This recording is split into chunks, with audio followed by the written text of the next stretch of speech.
morning, everybody. I'm delighted to see everybody out. It's a relatively warm day by comparison to some of the days that we've experienced. I want to welcome Councilmember McDuffie, the Councilmember for Ward 5, who is with us here today, and you'll hear from him shortly. I want to thank him for his work here in Ward 5, and we've been working closely with him on this and a number of other issues. So thank you for being here, Councilmember. We're here today to share some good news that's happening in Ward 5, some more good news. Again, Councilmember McDuffie is here. The director of our Department of Small and Local Business Development, Rob Summers, is here, and James Holloway is here as well, who's chair of the board of directors for the Friends of Rhode Island Avenue, which is a group that will be very involved in this whole effort. I want to give a special thank you to the Washington Area Investment Fund for allowing us to use their space today for this amazing event. Nice space, isn't it? Nice space, isn't it? Now for the good news. Today I'm announcing the newest addition to the District of Columbia's Main Street program, and that would be Rhode Island Avenue, our 8th street.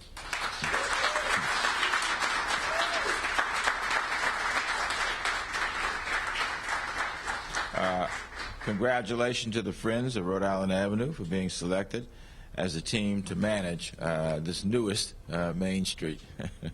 For those of you who have lived here for the last few years, I think you have witnessed a real renaissance in what's taking place in all of our wards, especially as you look in what's going on now in Ward 5. Throughout the district, we have seen many small businesses turning into success stories, and we should remember that our small businesses really continue to represent the backbone of economic development in the city, even though we have so many large projects that are taking place at this point.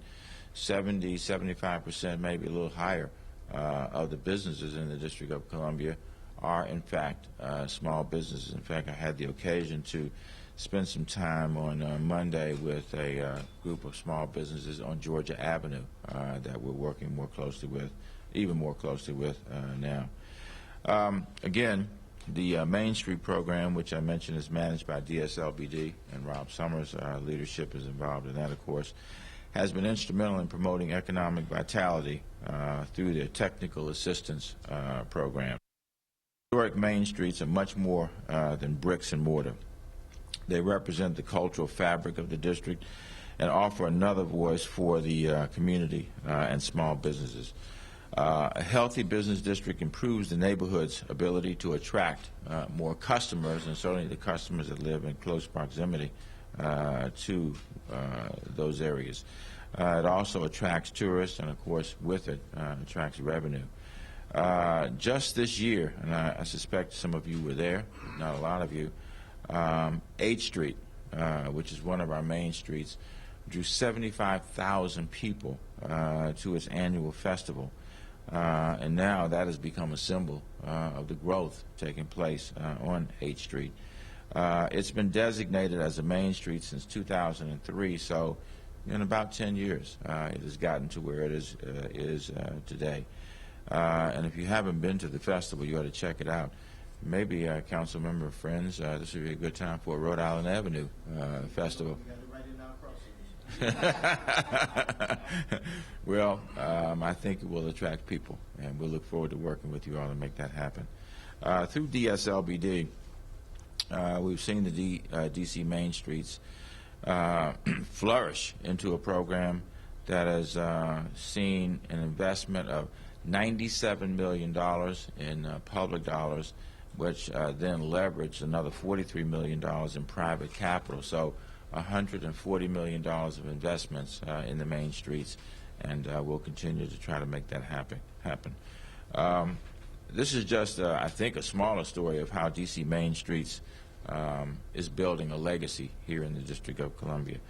The district's Main Street program has now expanded with Rhode Island Avenue to 8 streets, and they include areas in Shaw, they include DuPont, Barracks Row, Congress Heights, Deanwood Heights, which is on the east, on the north end, excuse me, of Ward 7, North Capitol Street, and of course 8th Street, which I mentioned before.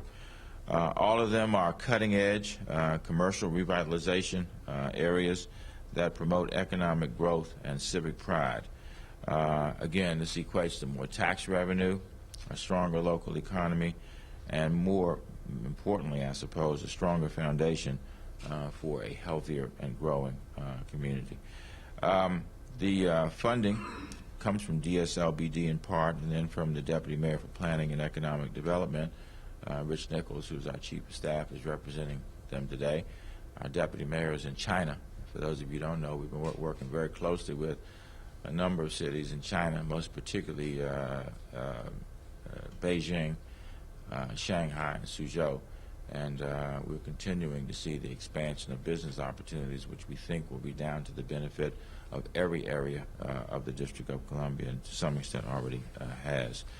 And DSLBD also manages the Streetscape Loan Relief Fund, which I actually did the legislation for when I was chairman of the council, trying to ensure that those areas where economic loss was being experienced because of construction going on, we would be able to give some relief. We've seen that with metro work. We've seen it with the streetcar work. We've seen it with work on the on streets and sidewalks. We saw it in Adams Morgan, where we did some work there. So we'll continue to make those dollars available as well. In any event, this is an exciting time to be able to make this announcement. I know the people of Ward 5 have waited quite some time for this to happen, and I want to extend my congratulations to the Rhode Island Avenue Main Street and the Friends of Rhode Island Avenue for us being able to take this important step today. With that having been said, I'd like to call upon Councilmember McDuffie to come up and make a few comments.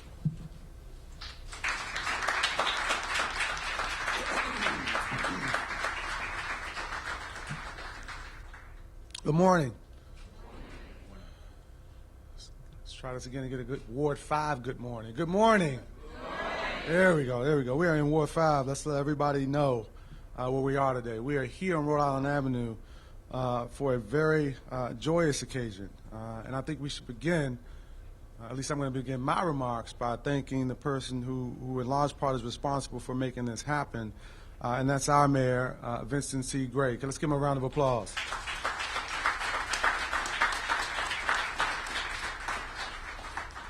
As Mayor Gray mentioned, we work together on a number of economic development initiatives in Ward 5, and this is but another one of those initiatives. We've worked together with the mayor and with Rob Summers and the staff at DSLBD on North Capitol Main Street. We worked together to expand the boundaries of 8th Street Main Street, which is located in Ward 6, and now those boundaries have been expanded to encompass portions of Ward 5 along Bladensburg Road and Benning Road. And so we're seeing things happen and transform all throughout the ward. And so we also need to recognize and thank the director of DSLBD, Rob Summers, and his staff, particularly Christina Amoruso, who's been hard at work with me and my staff to make today happen. So let's give Rob a round of applause as well.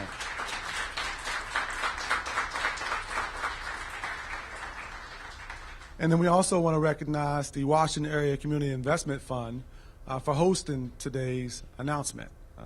The folks at WACF, including Tim Flanagan, who runs it, and his entire staff have been great in making sure they leverage resources to help small businesses throughout the city. And so we want to thank them for all their work and thank them for hosting today's event. Let's give them a round of applause as well.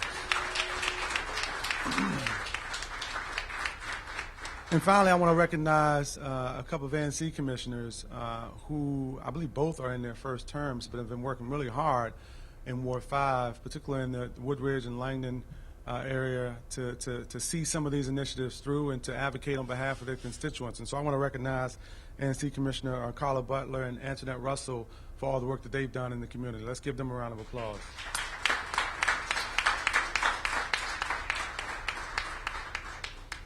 And with that, I want to move on because this is a very important day. And I'm so pleased to be here with the mayor, with the director of DSLBD, and all these residents and stakeholders and business owners who have fought through some of the tougher times on Rhode Island Avenue to get to a day like today.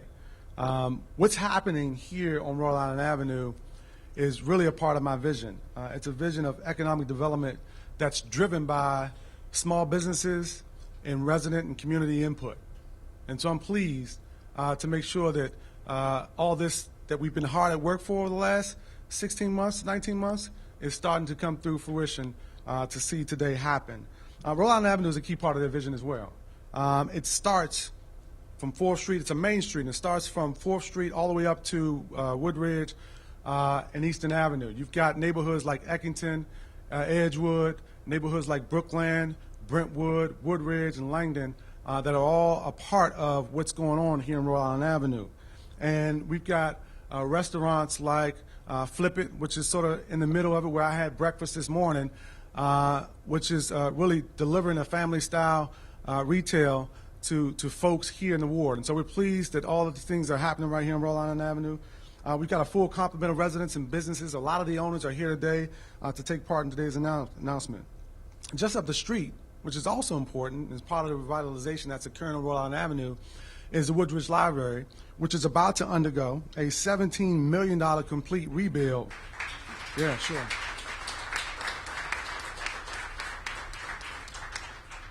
And just a bit farther down Rhode Island Avenue, where we are today, we've got a complete renaissance taking place in the Woodridge community. Now, the potential is really great here on Rhode Island Avenue, and I think a lot of folks who are here today are well aware of that. The avenue has great potential, and I've long thought that the public-private partnerships like a Main Street is really what it takes to put the focus that's necessary to turn Rhode Island Avenue's potential into reality. So this spring, I worked with the mayor and allocated in the fiscal year 2014 budget money to pay for a new Rhode Island Avenue Main Street organization, because I know it takes the boots on the ground to really get this kind of results that our community so badly needs and deserves. And I knew that a Main Street organization would be necessary. I'm extremely pleased to be working with the folks in the community, including the Friends of Rhode Island Avenue, which is being run by the leadership of folks like Kyle Todd and James Holloway, to be able to spearhead this effort. And I'm confident that they're going to make an excellent steward and a responsibility on behalf of our community. And so I'm pleased to see so many members of FREA who are here today, so many members of the community, and so many business owners. And I'm really excited to be able to work with them to get this started and continue along that vision that we've created here together. And with that, I'd like to turn it over to Director of the Small and Local Business Development, Rob Summers. But I also want to recognize one final person who I see back in the back, and who's also a Ward 5 resident who's here today, and that's Anthony Hood, who's the chair of our zoning commission. Let's give Anthony a round of applause as well. Director Summers. And I also received word that we've got another great ANC commissioner, so I don't want to forget to recognize Nolan Treadway, who's always here, who's always on time. So Nolan, we want to recognize you as well. Thank you. Good morning, everyone. Good morning. This is, as Mayor Gray has stated, as Councilmember McDuffie has stated, a great day for Ward 5 and for Rhode Island Avenue. I am Rob Summers. I'm the Director of the Department of Small and Local Business Development. And first off, I would like to thank Mayor Gray. Mayor Gray for his constant support in all efforts that are helping to revitalize the neighborhoods throughout the district. It is truly reflective of his slogan of making D.C. one city. I also want to thank Councilmember McDuffie. Councilmember McDuffie is the consummate proponent for all activities in Ward 5, and as he stated earlier, has worked very closely with members of my department to make sure that Rhode Island Avenue had developed a main street. So thank you, Councilman McDuffie. Also want to thank, just echoing the acknowledgement of Tim Flanagan and the members at WACA for allowing us to use this space. WACA definitely helps us with our small businesses and processing microloans and giving a non-traditional source of financing to our local business community. So thank you, WACA, Tim Flanagan, and your crew for allowing us to use this space. So thank you again, WACA. With this announcement today, Rhode Island Avenue will become the 8th Main Street in the district. Funds provided from this grant will be used to develop targeted programs and services to strengthen this commercial corridor.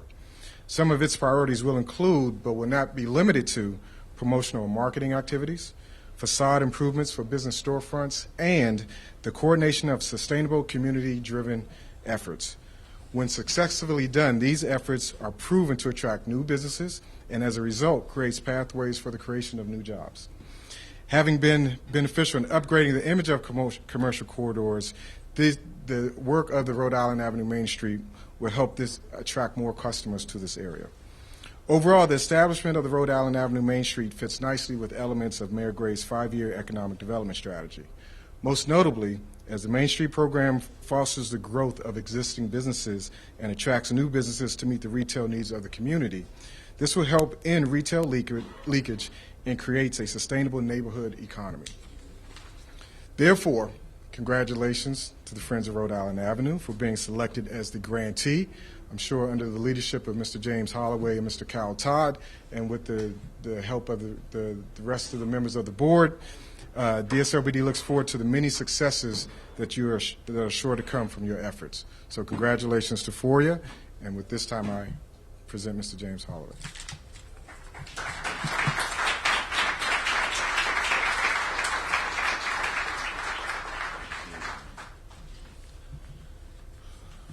Good morning, Mr. Mayor, Councilmember McDuffie. Good morning to the community, and good morning for real.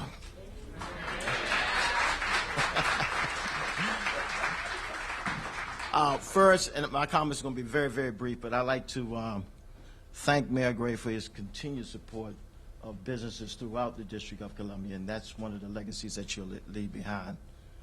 I also would like to thank our very own Ward 5 Councilmember Kenyan McDuffie for his leadership in focusing on the beauty and the potential, great potential for Rhode Island Avenue, which is definitely going to be our main street. In short, Mr. Mayor, Mr. Councilmember, community, Friends of FORIA recognizes what a great opportunity we have to have an impact on the vision that we have for Rhode Island Avenue. And I assure you, myself under the very apt leadership of my executive board and Kyle Todd, that we will not let you down. We'll be working right diligently. This is not the end game. This is just the beginning, and we got that. In short, in order to advance our goals and our vision, we will embrace 3 things, and that is, first, we vow to be inclusive, not exclusive. And that simply means that anyone in the community that has a good idea, as long as it's constructive, it has to be constructive. That's the operative term. You'll be listened to. We plan to fulfill our primary goal, and this is what anchored the Friends of Rhode Island Avenue from the very beginning. We want to make sure that this avenue outside of here, Rhode Island Avenue, becomes safe, safer than what it is. It's still safe now, you should. Be safe, be an economically vibrant, and a walking urban community. Last but not least, Friends of FORIA will support all businesses. That's the old, the new, and the emerging businesses. There's one caveat, however. That caveat is we're going to go that extra mile for those businesses that are family friendly.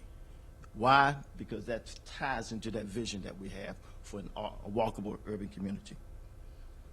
So as with all endeavors, you have to have worker bees. I didn't do all this work.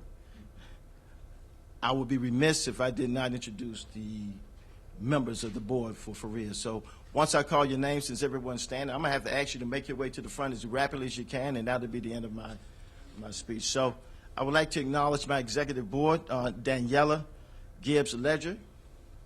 She's the vice chair, and she's been doing a great job. Timothy Flanagan. Come on up here, Tim. Tim is our treasurer. And our other board members are Daniel Brewer. Daniel.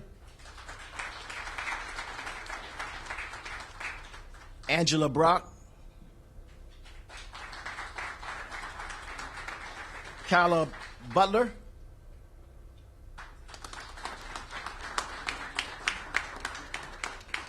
Cyril Crocker. Cyril. Ruben Hamid.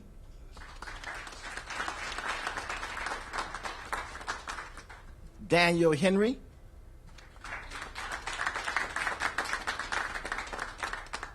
Greg Roberts.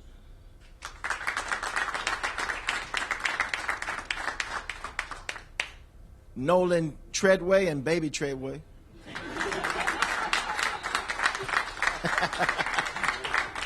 All right.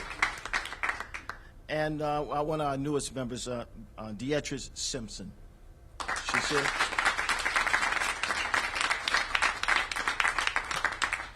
Now, this juggernaut has been really run and managed by one of our, really the only executive member of the staff, and that's Kyle Todd. Kyle, can you come up here?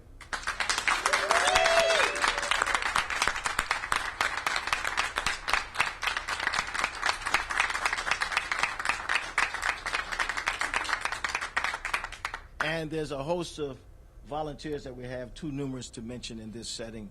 But then again, I'd just like to say to you, thank you, Mr. Mayor, thank you, Council Member, thank you, community, and we know that our job is just beginning, and even though we right up against a hard holiday, over the holidays, we'll be rolling up our sleeves to make sure that we hit the ground running in the first of the year. Thank you very much, all. Okay, everybody sit there.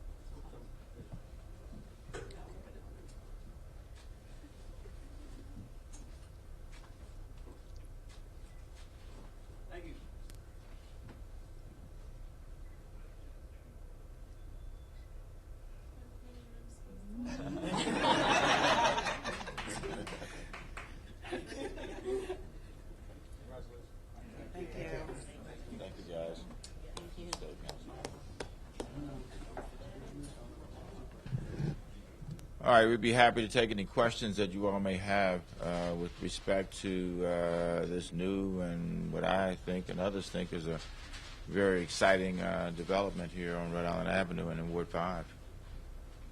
Yes. Mayor Gray, can you kind of lay out a vision for what this will mean for the community? Will we see streetscape improvements, kind of a timeline for that kind of stuff? Thank you. Yeah, I think the timeline we'll develop in concert with DSLBD. We'll develop obviously in concert with Rhode Island Main Streets and the Board of Directors. But just so you have somewhat of a concrete impression, you can, look at the other areas where we've had Main Streets funding invested. 8th Street, I think, is a good example where we have invested in.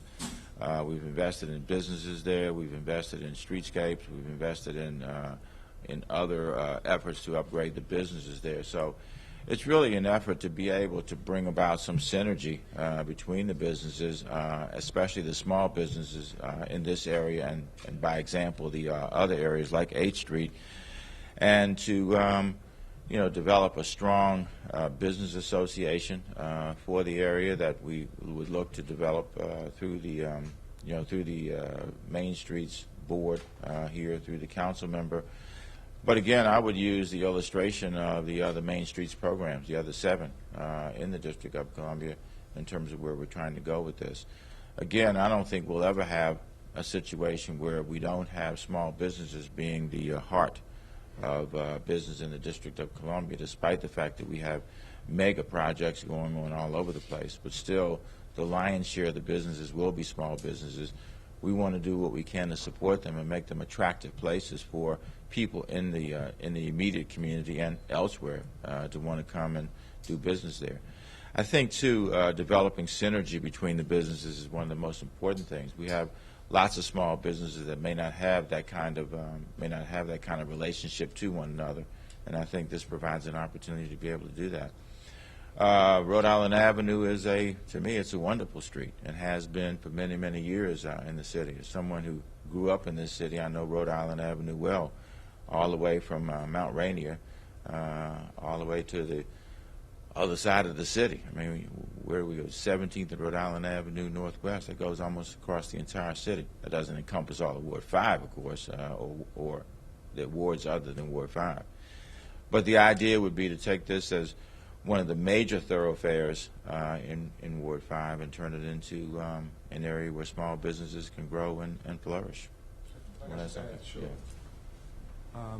Everything that the mayor just said, but I wanted to add something else, Mark. It's important to emphasize that this is just one component of a more comprehensive vision. Some of you who've been around for a while, I look at Anthony Hood and others who know that this corridor, Rhode Island Avenue, has been a great street on paper for years. It was a great street before Mayor Gray became mayor. It was a great street before I became Ward 5 council member. But only in the last few months or so has it truly gotten the funding that's necessary to make it a great street. And so, you know, we've got funds that the mayor may have mentioned, and I think I mentioned in my earlier comments, through the Great Streets program. We were here on Rhode Island Avenue at the Karate Center just up the road announcing Great Streets program. So there were several businesses along this corridor that were awarded grants through that. And it's the first time that's happened since it was a great street. This is one component, but there's also streetscape money that we work together to put in the budget, and that process has already started through DDOT in the community. They've started a series of community meetings to plan out what that's going to look like. We've got a pedestrian bridge that's currently being built down by Rhode Island Avenue Metro Station. And so, you know, look, this is a great day today to celebrate the Main Street. I think this is only going to add and augment what's already begun under Mayor Gray's leadership and under my leadership as a Ward 5 council member to truly make Rhode Island Avenue a great street. And I think that as you'll see in the coming months, you'll continue to see the progress and revitalization of this corridor. Let me just add one other thing that was mentioned earlier as well, and that is when you go to our 5-year economic development plan, you will see 6 visions, and one of those visions is to end retail leakage. Retail leakage has been a huge problem in the city. You know, fundamentally defined as people who live in the city and go shop in some other jurisdiction. It's easy to get to Maryland on Rhode Island Avenue, and what we want to do is end the situation as much as we can of people who live in close proximity to Rhode Island Avenue and go to areas of Maryland in order to be able to shop. We want people to shop right here on Rhode Island Avenue if they live in the community. And in fact, we'd like to see what's happened elsewhere, and that is not only end retail leakage, help to create retail leakage in other jurisdictions because they're coming into the District of Columbia and doing business. Yes, Mr. Brazil. I want to ask Mr. McDuffie and Director Summers a question, and it goes to the fact that the press release indicates that the Main Street project will receive a grant of $200,000 from the District of Columbia. That's a relatively small amount of money to do a great many things. Is that mostly funds to pay for staff, and that project money will come from other pools of money from the District of Columbia?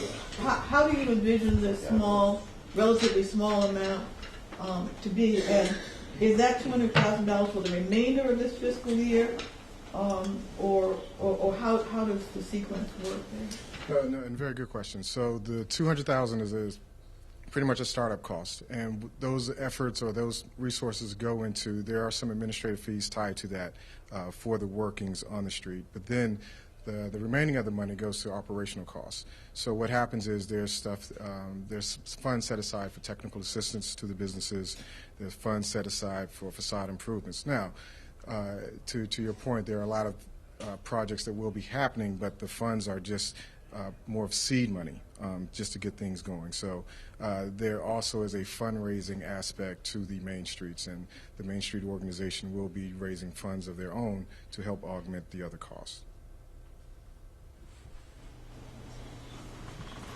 All right.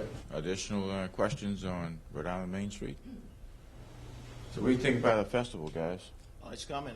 You just named the date. Talk about the one you already. As a matter of fact, we had an Oktoberfest. That was, I believe, it was October the 5th. It was quite successful, and now that we have this Main Street seed money, we definitely have a Rhode Island Avenue Day, probably sometime in the fall of the year coming up. So, James is being a bit modest. The Friends of Rhode Island Avenue, Premier Community Development Corporation are just a few of the organizations that have been working hard to transform Rhode Island Avenue for quite some time.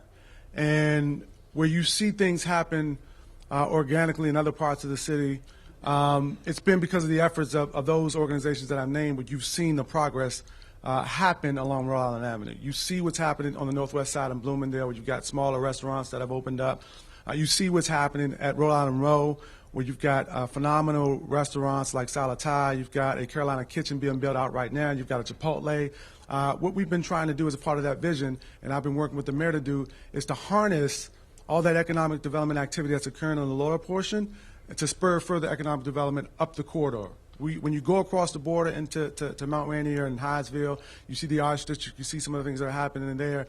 It's important that we try to bridge the gap between the things that are transpiring on the lower end of Rhode Island Avenue, what's happening across the line in Prince George's County. And I think the Main Street, again, is one component of how you try to bridge that gap and how you spur further economic development.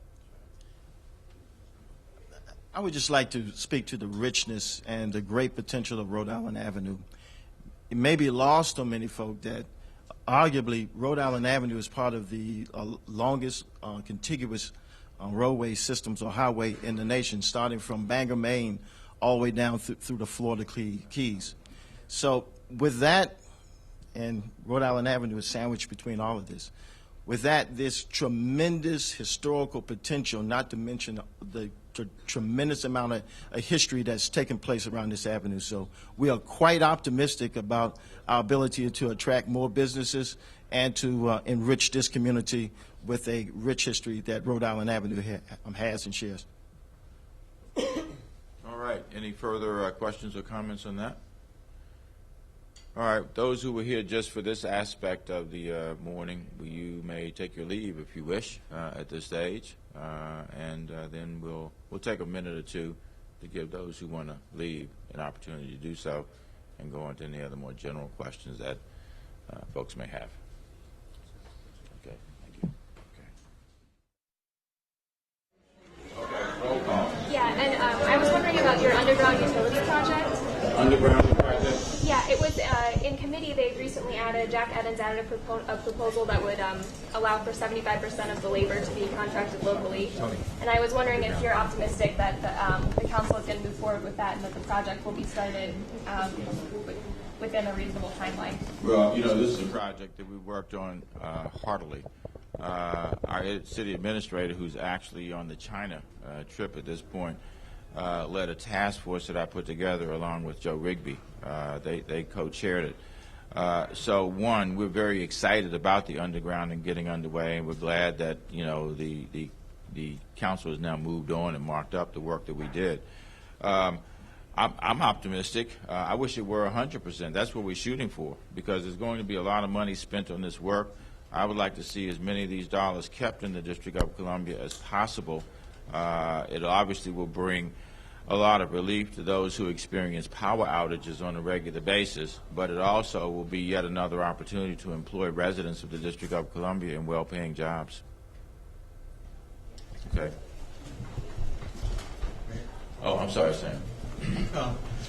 A couple of weeks ago, I think we were all over at the Grief Center, and you were introducing these new trash cans that we're going to go out, and now we're hearing the council doesn't want to pay for them. Just your reaction to that, and do you think life has changed for you since you've become a candidate?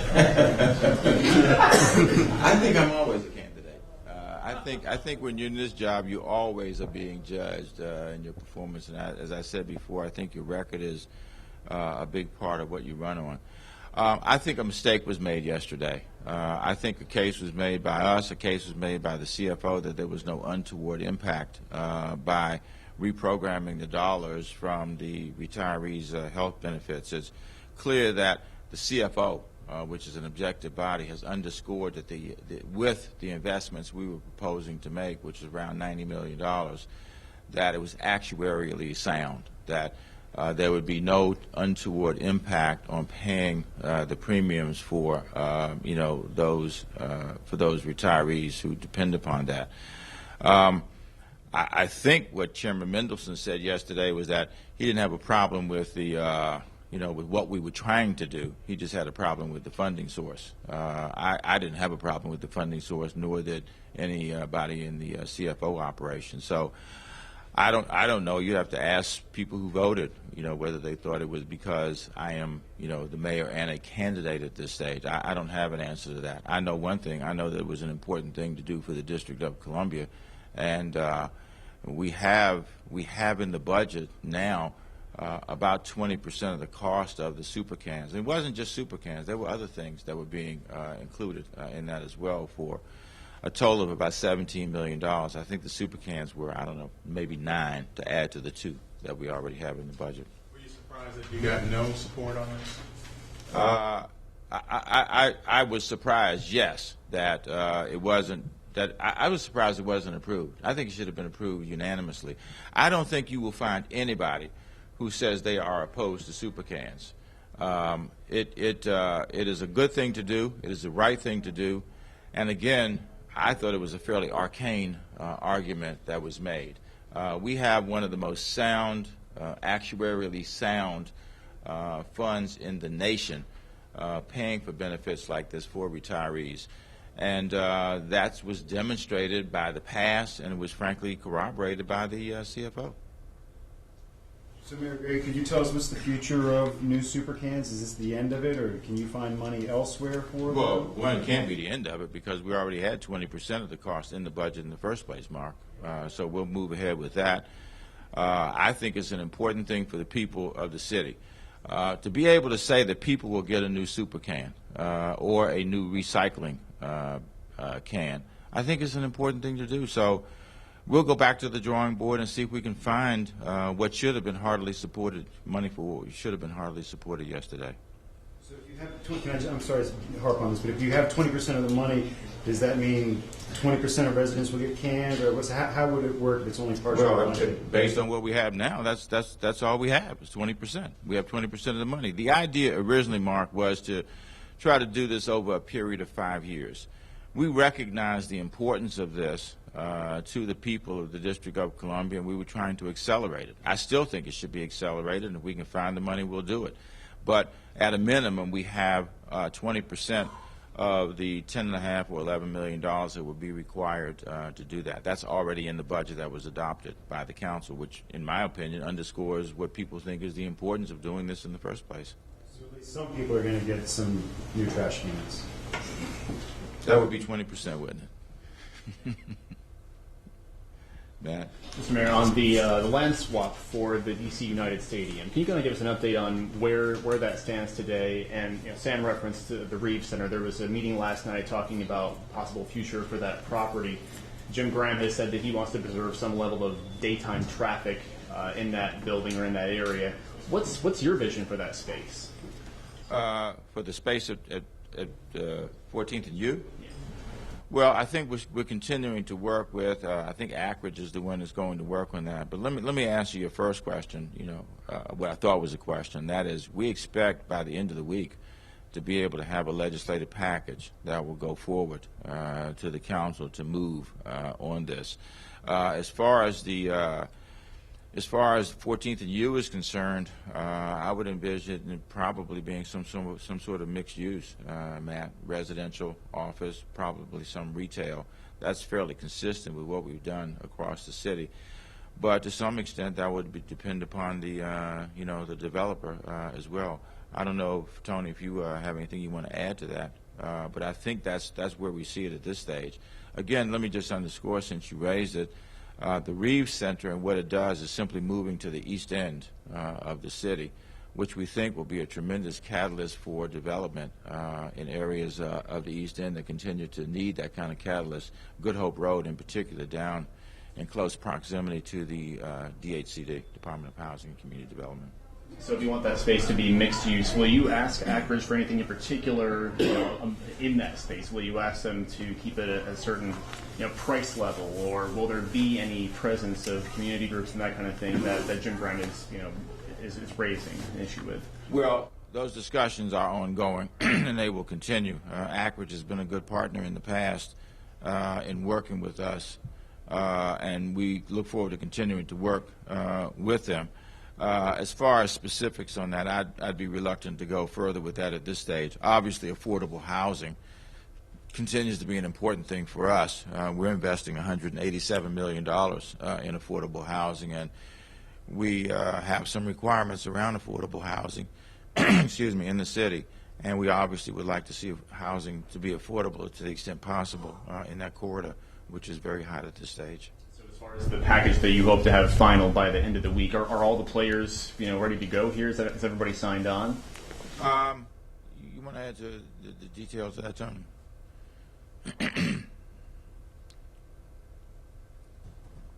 There are lots of details, man, associated with this, as you know, but we think we'll have enough finished by the end of the week to move it to the next stage. Good morning. Tony Robinson with the Office of the City Administrator. The package that's going to the council this week really has to do with the business terms related to a couple of things. One, the final agreement with DC United, as well as with the business arrangement with the swap with Acridge. And it also lays out some of the terms with one of the other property owners, and that's Pepco. Beyond that, the discussions with Acridge will continue about what actually gets developed at the Reeves site. So do you have all the parcels in place? I know it's Pepco, there's others, I think Mark Ein has a parcel down there. Are all the property owners now down there? No, what's going to the council represents approximately 85% of the site. That does not include the salvage site or the Ein property. And then, Tony or Mr. Mayor, is there a timeline when you expect the council to be able to vote on what you're presenting to them this week? Chairman Mendelson had said at his press briefing on Monday that he hadn't heard from the executive office on this, and he was now thinking that this was being pushed into 2014. Hopefully before April 1st. Before Election Day? Could I ask Tony to elaborate? What do you mean when you say terms of a deal with Pepco and Mr. Acridge? What do you mean? Is it the formal agreement, or is it just the setting out of terms? What do you mean specifically as regards to Pepco? With regard to Acridge, it is in fact the swap, and it is all of the contractual agreements related to the swap of those parcels. Okay. And because they have not concluded the negotiations with Pepco, it literally just lays out sort of the terms upon which they're negotiating, with the understanding that they'll wrap that up fairly soon. So if you don't have an agreement with Pepco, and all you're going to be sending to the council is the terms of an agreement with Pepco, how can the council approve that? If it's just the terms of an agreement, wouldn't you want to wait until you actually have an agreement with Pepco? And my understanding is Pepco has some serious concerns and problems as regards giving up that property down. I'm not involved in all of the negotiations. What I do know is that the two things that are most critical to the transaction at this point are, in fact, the Acridge land swap agreement and the final business terms with DC United. And as I understand it, we can get more information to you later, but as I understand it, the agreements with Pepco, while they won't be ready to go in this package, are all but done, but they did want to move those forwards with the broad outlines of the agreement with Pepco. Mr. Mayor, during your press conference today, you made reference to the fact that Mr. Hoskins, the Deputy Mayor of Planning and Economic Development, as well as the City Administrator, are in China. Wasn't that China trip one that you were supposed to also be on? Not to my knowledge. You didn't indicate at the beginning of this year that you were going to be going to China in an economic development trip with Mr. Hoskins and the City Administrator? I didn't plan to be on this trip, Ms. Brazil. I know specifically what they're working on, and the two people that we needed there on this issue are there. So I never had a plan to go on this one. You didn't indicate during your state of the district address that you were going to be going to China and possibly the Middle East to raise money for the streetcars and other economic development projects in the district. If you're talking specifically about this trip, I never planned to be on this trip. If you're asking me whether I intend to continue to have engagement with China, the answer is yes. You know, the EB-5 fund, for example, is you know, one of the ways in which we're continuing to raise money through China. We're working on you know, technology projects. I met when we had a delegation from Z Park that came here just a few weeks ago. I spent a considerable amount of time with them working on what it would take to bring some of the technology firms from Z Park. They have, I think, what, Rich, 22,000 firms and 1.1 million employees in Z Park in China. So, you know, in the specific sense of whether I was going on this trip, the answer is no. If I intend to, you know, further work with, which I have continued to do in the wake of June of 2012 with China, and, you know, attend additional trips that I think would benefit the District of Columbia, the answer is yes. But you're saying that in your State of the District address, as well as in other comments. I think I've answered that, Ms. Brazil. Will. Yesterday, Tommy Wells proposed a cost of living increase for firefighters and policemen. Do you support that, or do you think that's a campaign ploy? I think it's a campaign ploy, and so do you. What do you think? It completely undermines our collective bargaining apparatus, Will. I can't even imagine. Why even have a collective bargaining agreement if legislation is going to be proposed by you know, people to give raises outside the collective bargaining process? Were there any other people involved in that legislation? I'm not sure. I thought there was. Pardon? Police and fire. Oh, both of which are in arbitration, is that right? Active arbitration. Were there any other members who were involved in the legislation? Not that I'm aware of. Okay. I don't know of any other members either, but, you know, obviously this was proposed by someone who is a candidate for mayor. I mean, it looks like what it is to me. There were two. Oh, I see. Two candidates. How long has it been since the police and firefighters have gotten raised in D.C.? It's been, I don't know, I think it's maybe 2007, 2008. I'm not sure the exact year, but it's been a few years. And, of course, we have proposed a raise. We actually have engaged in active negotiations, and obviously we've been in different places on some of the issues involved. But we've had new collective bargaining agreements for a number of our units in the government, Sam, and a lot of people already gotten their raises, which were actually effective, I think, last April 1st, and they actually received the money a few months later. So I strongly believe that, I strongly wish that we could get to a conclusion with both the firefighters and the police officers so that they can get their raise. My colleague Mark reported yesterday that the district's homicide rate in 2013 is going to be higher for the first time in 5 years, even without the Navy Yard in the mix.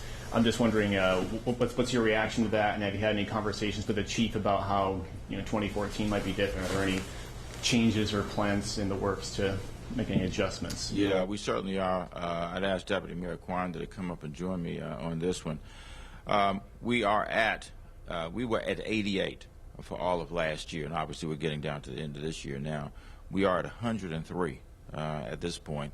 12 of those, of course, were the shootings at the Navy Yard. So by comparison to last year, and we're not taking it out, I'm just trying to compare apples to apples, we would be at 91 versus 88 last year. So roughly the same, roughly the same area, if you will, of the number. But when it doesn't go down, we're disappointed in that, and we do have some ideas that we're working on. And the first issue, of course, is to assess how some of these things occurred. Oftentimes people go, is there additional gang activity? Is there additional drug activity? So we're looking at those things to get a good analysis, and then to know how, working with the chief, we would further deploy resources to try to continue to bring that number down below what right now, by comparison to last year, would be the 91 and then the 88 for last year. Let me speak to one of your initial comments. Last year, we were at 88 homicides, which is, of course, 88 too many. But it was the first year that we were under 100. But for the events of the Navy Yard, we would still be under 100. for the second consecutive year. So we're building upon strategies that have worked, that have driven down that homicide number tremendously. So we have a little blip this year, but we will be down in robberies, we will be down in assault with deadly weapons, we will be down with motor vehicle thefts, we will be down with burglaries, we will be down with arsons. So other metrics across the board, crime is steadily going down. So the strategies, the programs, the protocols are working, and so we're going to retool and we're going to refocus. But we believe that we're on the right path, and we want to continue to work it. We'll emphasize some things, and we'll develop some additional strategies. But we think we're on the right path, and again, one homicide is too many, but we believe we're going in the right direction, and we believe that the citizens of the district and our residents are beginning to feel safer and safer every day because they're seeing the results. Is this happening across the city, or is this in certain areas? For example, we've certain burglaries, particularly around Martin Luther King Avenue. You've got the Salvation Army, you got Savoy School. Is this across the city, or do you know? It's generally across the city. We monitor and we can break down the different numbers, and there's going to be variance. But you mentioned 2 events in Southeast, but there are other events that take place. Actually, in Southeast, there are some of our largest reductions in crime have taken place in Southeast. Last year, the largest reduction in homicides took place in the 7th Police District, which is in Southeast on the East End. So it varies from community to community, but we have plans in place. We are addressing it. We are making significant improvements. We've made an arrest in the Salvation Army matter, and we are processing the burglary at Savoy. So we want to make sure that our schools are protected, our communities, our homes, and we're continuing to work that and we are getting positive results. Mr. Quandt, can I ask you a question? In light of recent events as regards to possibly 3 officers at the 7th District, what, if anything, are you doing as Deputy Mayor for Public Safety to assess the situation, to review MPD, to put in place or consider whether or not there are any training issues? We went through this long process over the past 2 years in improving ethics in government, hopefully improving ethics performance by government officials. Has your office personally rolled up its sleeves and gotten involved to assess what happened and to put in place measures to possibly prevent it from happening in the future? There are already things in place, and there are policies and programs in place. The mayor appointed me to the the mayor reestablished the Post Board, which is a board that takes a look at training, recruitment, other things dealing with the Metropolitan Police Department and how we bring people on and how we train them. Chief Lanier has implemented changes in the recruitment process and in the background process that quite frankly would have alerted us to at least one issue concerning one of the individuals. She's instituted polygraphs for all new members that are coming on board. We're doing greater enhancements with credit checks and background reporting. We're actually going out to interview former employers and individuals who are actually references for candidates. So it is a much more robust, active process to bring individuals on board. The mayor and I last week, a couple of weeks ago, attended a graduation for new officers, and in fact we have 4,000 officers that are serving here in the District of Columbia. And the first thing that they did was they stood up in unison and recited an ethics pledge that all of them have to learn and are reminded of every day. So there are things in place, and what I don't want the community to get a sense of is because we've had 2 individuals who happen to be in the 7th District who were arrested and investigated by members of the Metropolitan Police Department very quickly and dealt with. I think we have a system in place. I think that, unfortunately, you're going to have individuals who are not going to abide by the rules and the regulations. It hurts us all. It hurts the members who do their jobs day in, day out. It hurts individuals like myself who grew up in this city, who love this city, but the idea that two individuals speak for the men and women of the department, it doesn't hold water. Yeah, just to underscore what Deputy Mayor Quander is saying, I think if you do the math and look at 2 of 4,000, that's an infinitesimally small percentage. On the other hand, of course, what was involved are high-profile issues. So we don't take any of this lightly, as Deputy Mayor Quander said. And I want to underscore, too, one of the things that the chief and the deputy mayor are doing is going back and looking at, when these folks were hired. Were there any issues there that should have been detected that weren't detected? Is there something that we need to do about our recruitment and entry process that would have made something different that we can implement in the future? So this is taken very, very seriously, but I don't want to suggest either that this in any way washes up on the other 3,998 officers who work hard every day to keep the city safe. Thank you all very much.